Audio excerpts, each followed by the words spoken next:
Hello, this is Rudy Giuliani with Rudy's Common Sense. Today, we're going to concentrate on Michigan. We're going to concentrate on the two lawsuits that have been filed. They are both very, very big cases. One in state court, one in federal court. And we're going to drill down, not the whole lawsuit, but we're going to drill down into the key witnesses because the fake media is reporting over and over again, including Fox, that there is no evidence, hard evidence of fraud. There are thousands of pieces of evidence of hard fraud. They just don't publish it. They have an iron curtain. If you show them an affidavit signed by someone that says they observed fraud, they don't put it on. I mean, it's really incredible, but it isn't incredible. It's un-American. And the only way we get around it is by going around them, getting on OAN or Newsmax or local radio or some radio stations that are brave enough to publish this. And I know why they're doing it. I mean, they're doing it, some of it because of ideology and some of it because they're being threatened by sponsors. We've had people threatened with being thrown out of their law firms if they help us. I mean, that's for another day, but this is McCarthyism on steroids. This is making Nixon's enemies list look bad, but not as bad. This is probably the worst time in America for the exercise of your rights of free speech. The worst. This is not terribly different than what's going on in Venezuela. And very interestingly, you're going to see that Venezuela is involved in this voter fraud. But now we're going to go to Michigan. What happened in the state of Michigan? We filed a lawsuit several days ago, two of them, one in state court, one in federal court, one in Detroit and one in Lansing.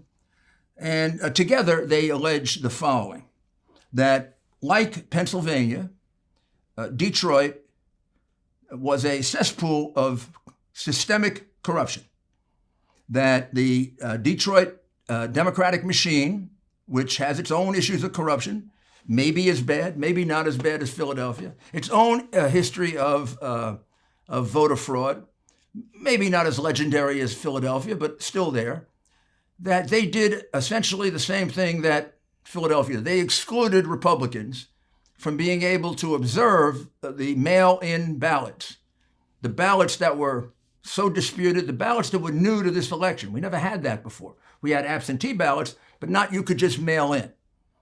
And we never had so many mail-in ballots to deal with. Michigan set up a lawful procedure for doing that. Critical to the lawful procedure, of course, was the inspection by both parties. Because what I think you have to understand about a mail-in ballot, unlike a ballot in a machine or even a ballot on paper that's submitted and then it is checked on the voter roll, once that envelope that sends in the ballot is discarded, you can no longer verify it. The verification takes place on the spot. And from time immemorial, when absentee ballots are counted, the city or state worker sits in the middle, has the ballot. On one side is a Republican, the other side a Democrat, liberal, conservative, whatever. They pull out the envelope. They all look at the envelope. They see whether all the identifying data is there. They see if it looks good or suspicious. If it looks good, they take it. They open the envelope. Inside is another envelope sealed to preserve the privacy of your vote, and it's put in the vote pile to be counted. And the envelope is put over there. And basically now you can no longer verify. They've become separated from each other and mixed up within a million votes. In this case, there was no Republican. Rarely was there even a Democrat. A couple of times you'll see there were two Democrats and no Republican. No Republican got to see that. We've shown in Pennsylvania that we can count now up to 628,000 votes were unlawfully cast that way. And now in Michigan, we're well over 300,000 and we've just begun to count. But I want to drill down now into there's no evidence, they say, of voter fraud. And I want to show you an affidavit in the state case that's been filed that has been incorporated by reference into the federal case. So it's part of both cases. This is I believe it's Exhibit B, and it's from a city worker. So this person is well, let me just read it. My name is Jesse Jacob. I'm an adult citizen and resident of the state of Michigan. I've been employed for the city of Detroit for decades. I want you to note at the end that it's sworn to. This is not just a letter. This is an affidavit, and if this person is lying, they go to jail for at least 5 years. Okay? Federal and state, because we submitted it in a federal lawsuit now. And she has no fear of that happening to her. Regular citizen, longtime employee of the city of Detroit. City of Detroit. I don't know if she's a Republican or a Democrat. I guess I'm going to assume she's a Democrat. Probably shouldn't, because it's Detroit. And 8 out of 10 are Democrats. She was assigned to work in the elections department for the 2020 election, and she received training from the city of Detroit and the state of Michigan regarding the election process. She worked at the headquarters for most of September, and then she started working at a satellite location for most of October.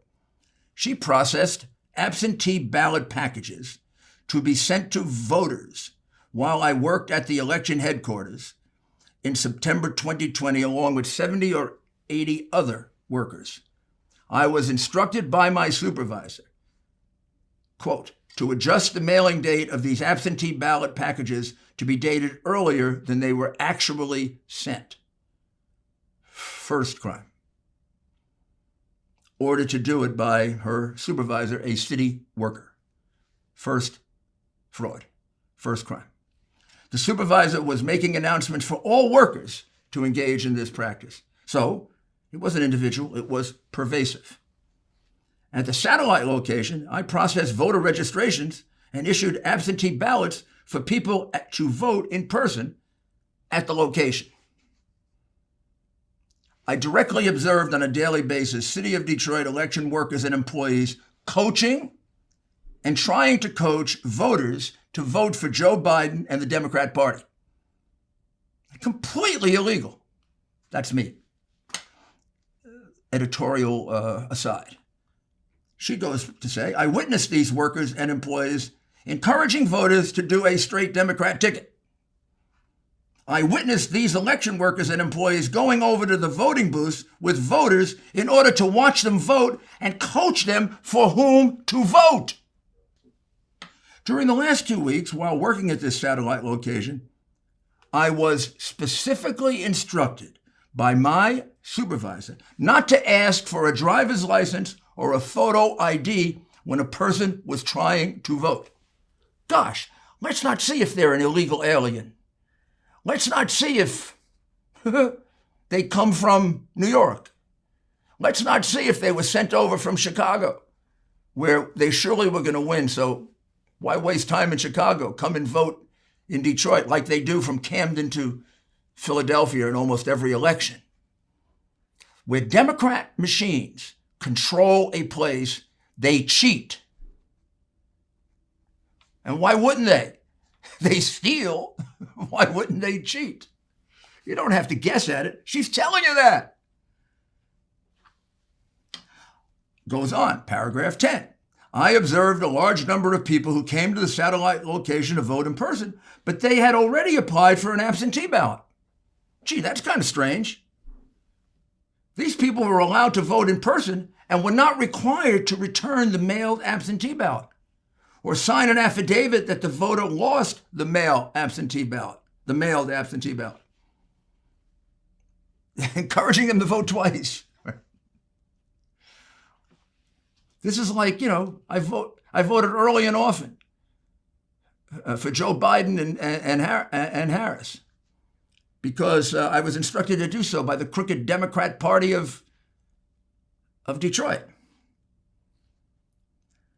Whenever I process an absentee voter application or in-person registration, I was instructed to input the person's name, address, and date of birth into the qualified voter file, QVF system. That means if they weren't registered, which means they weren't entitled to vote, she'd clean it all up by getting the vote and then putting the person's name in after the fact. That's also fraud. I don't know how many I've counted out. Four different acts of fraud being done by her and 70 to 80 other poll workers. You see how they're lying to you? The QV system can be accessed and edited by any election processor with proper credentials.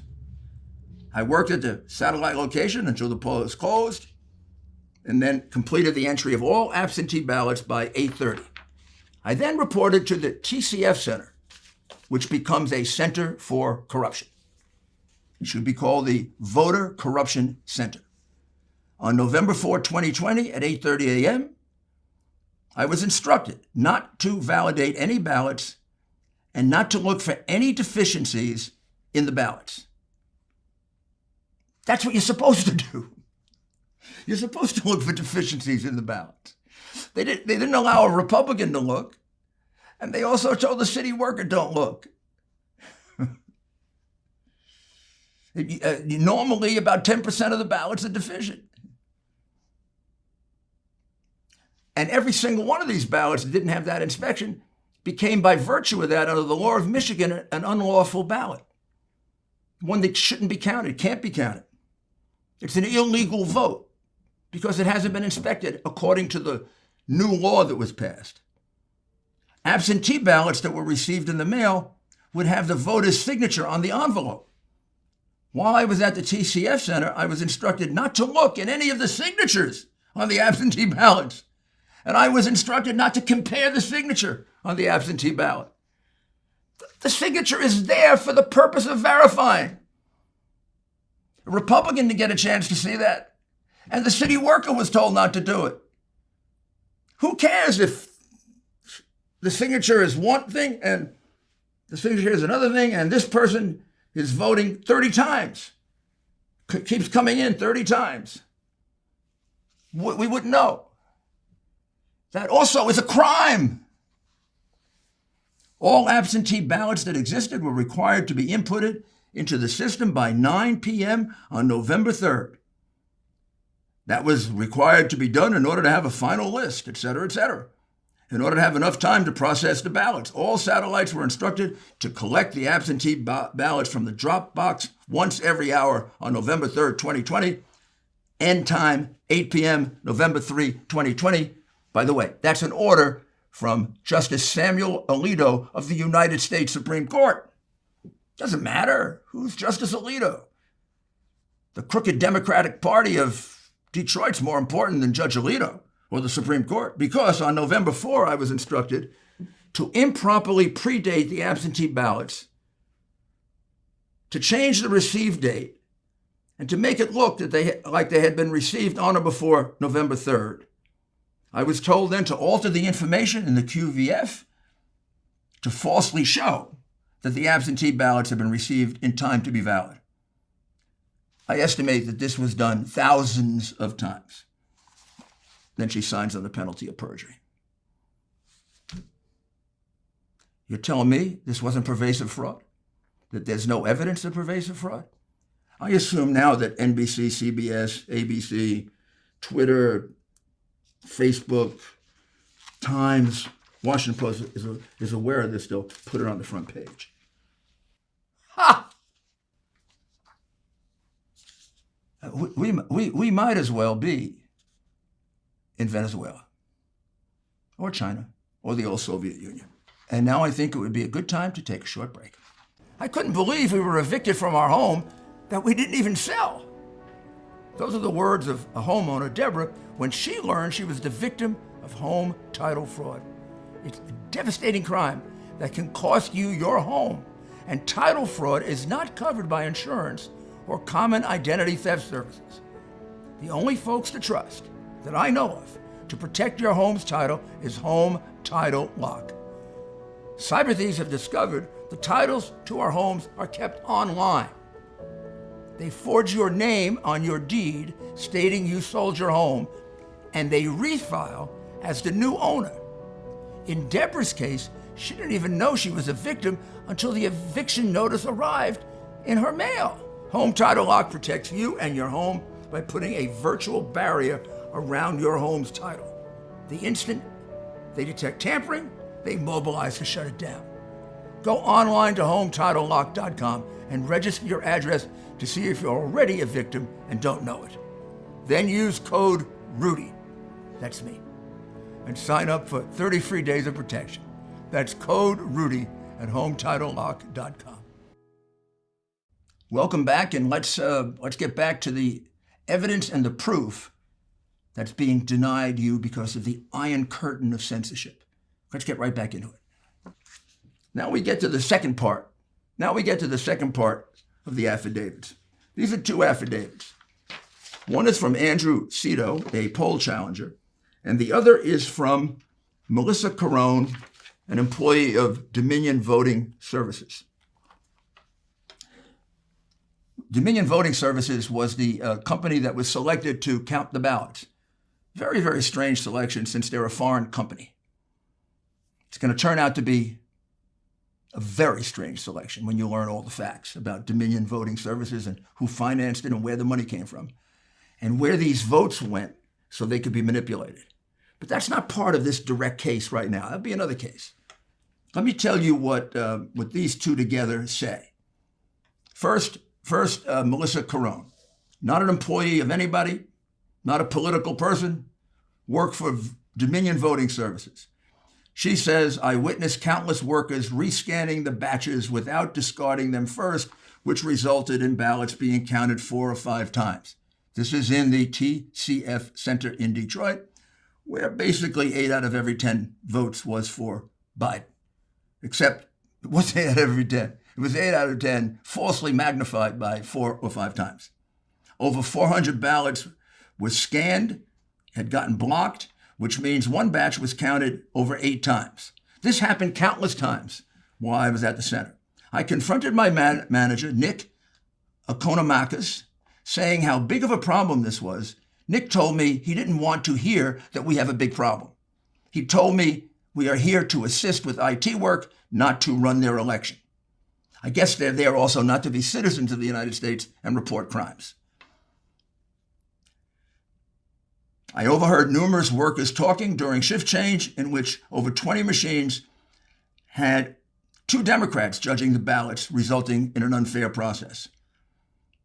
Then we have the most interesting thing of all, that Mr. Cito and Ms. Carone both would observe at the same time. So let's go to Ms. Carone's version first. Sometime around 4 a.m, there was 2 vans that pulled into the garage of the counting room. This is after most people had left and most Republicans had left because they thought it was over. The counting was over.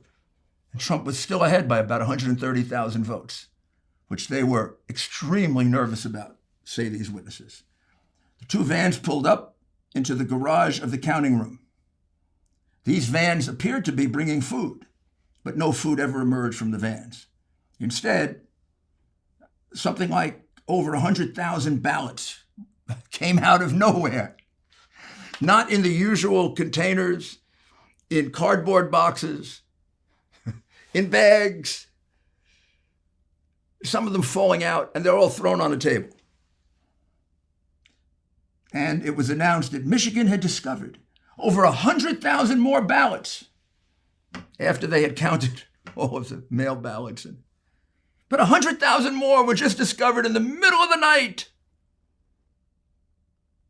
And when a worker, she observed, when a worker couldn't read it, or all they did is just throw it in, they didn't bother to observe it. They were just being thrown in. When there wasn't a name, the worker would sign the name of the person that the ballot belonged to, which is clearly illegal. There was a time I heard Samuel talking to Nick about losing tons of data. Ultimately, she called the FBI and made a report with them, and I was told I will be getting a call back. Needless to say, she didn't get a call back because this was overwhelming evidence of voter fraud by Democrats, not Republicans. Had it been Republicans, 10 FBI agents would have shown up immediately and seized the ballots. You know that. You know there's something seriously wrong with the upper echelon of our FBI. Now, just in case you don't believe her, even though she signed under penalties of perjury, why would a woman do that if it wasn't true? But there it is. And by the way, whether you believe it or not, it's evidence. They're lying to you when they say there's no evidence. This is evidence of systemic, pervasive voter fraud in the city of Detroit at such a level that it changed the numbers and made Biden the winner and not Trump, because we can count out at least 320,000 votes that were unlawful and illegal, including the 100,000 that came in at 4:30 in the morning. And there are more witnesses to that, by the way. I just gave you the two under oath. There are more witnesses to what I told you, that it definitely happened. This is very powerful evidence. So let's take a short break and we'll be back with even more. How bad is it? Your back, knee, or neck pain? My knee pain was awful. I probably tried the same things you're trying to manage your pain. Topical ointments, pain relievers, fish oil, but nothing worked. Then I tried Omega XL. And here's why. The underlying cause of painful, achy joints and muscles is inflammation. The key is to knock down inflammation before it causes permanent damage. Backed by 35 years of research, that's exactly what Omega XL does. Nothing comes close to doing what Omega XL does. There's nothing like it. If you're suffering with painful, achy joints and muscles, stop wasting money and switch to Omega XL. Order Omega XL now and get a second bottle free. Visit omegaxl.com/Rudy. That's omegaxl.com/Rudy, or call 1-800-844-4888. 800-844-4888. Thank you for returning, and let's get back to the evidence that the phony media says doesn't exist. Then we have the support for that from a gentleman by the name of Andrew Cito. Andrew was a poll challenger.